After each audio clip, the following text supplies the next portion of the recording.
Big data is a term that refers to sets of data that are too large and complex to be processed using tools and traditional data processing that is used today. The interesting thing is that the data sets that are being accumulated now consist of so many things we wouldn't even think of, such as purchases we make, people we interact with on social media and on a daily basis, how we interact with them, where we go, everything. The list is huge. Data is being accumulated now where the set is so large it can't even be processed with traditional technologies. That technology is being worked on as we speak. So with all of this data being accumulated, how is it going to be used? For possible answers, we can take a look at past films to see how these possibilities have been imagined. We are going to start with the film 1984, which is one of my favorite books. Big Brother is Watching You. The comic freaked people out in 1984 and represented the information that might be accumulated about everyone, even their thoughts that could be used against them. The main character, Winston, works in the history department for the government. He is in charge of changing history to suit the government's purposes. When he changes one thing, everything else associated with it changes as well, including books, news, reports, and even the textbooks that children use. He's literally rewriting the past for the government. This simultaneous change of information would not be possible without big data. Big data made it possible for all of these resources to be in one database that can be processed and changed at the same time. Don't forget, Big Brother is watching. The next film we're going to take a look at is Eagle Eye, a 2008 film where a woman in a phone is tracking and manipulating the actions of two people with information she knows about them. In this scene, we find out that she is actually a computer that was created by the government to help society. Information is gathered and used to help the United States and the people in it to thrive. But the computer only knows data and defines people by their purchases, preferences, and data points that define personality. What data defines us? Is it the emails or texts we send? Is it the purchases we make? Does the color of my scion define me?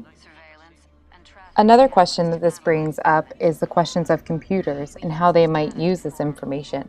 Do I get to choose what is best for me and my country? Or does the computer, with all of the information, more information that I have personally, get to decide for me? What do you mean? Why do you keep saying we? We, the people of the United States. In order to form a more perfect union, establish justice, ensure domestic tranquility, provide for the common defense, all programmed options, sector searches, and downloaded points of data will lead to this central command. You're a computer. Continuing with the idea of the future power of a computer, the 1968 film 2001: A Space Odyssey takes place on a ship. In this scene, HAL 9000, the program that has full control over the ship, is being asked to open a pod door.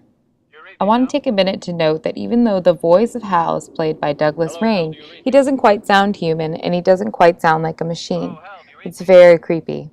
HAL's refusing to open the bay door, even though he is being commanded to do it by a human, because HAL knows that the humans are planning to disconnect him. I'm sorry, Dave.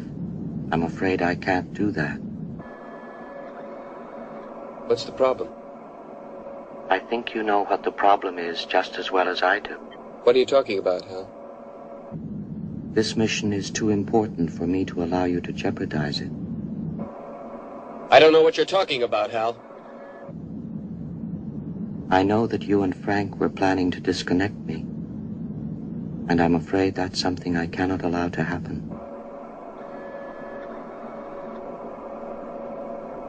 Where the hell did you get that idea, Hal? Dave, although you took very thorough precautions in the pod against my hearing you, I could see your lips move.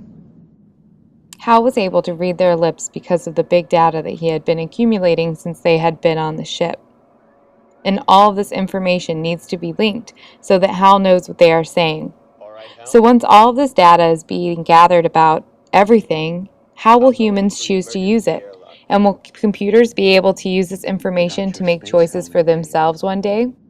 You're going to find that rather difficult. Now we're going to look at the more positive possibilities for big data in the 2002 film Minority Report. As John Anderton is walking through a building, and as the smart billboards, we will call them, scan his eyes, they know it is him and can personalize the advertisement for him specifically.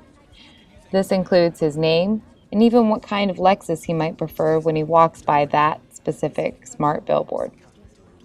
Big data can be used in marketing and can be helpful because it may help businesses sell more product and to know more about their customers. It might be positive for the customers because shopping times could be cut down. If you can walk into the Gap and the store has already picked out clothes you might like based on your previous purchases. I wonder what kind of Lexus it would pick out for me. What's she doing? Learning our history. The last 5,000 years that she's missed. Been asleep for quite a while. In The Fifth Element, another one of my favorite movies, Lilu is learning 5,000 years of human history in just a few moments. This is made possible by big data because the information has to be accumulated and processed and placed into a program so it's easier for her to follow. Thank you, big data. And good. Since big data is already being accumulated and the technology is being developed to process it, the next big question for big data is how will it be used? Will Big Brother emerge with the thought police? Or will we have the ability to learn centuries of history in just a few moments? Only time will tell.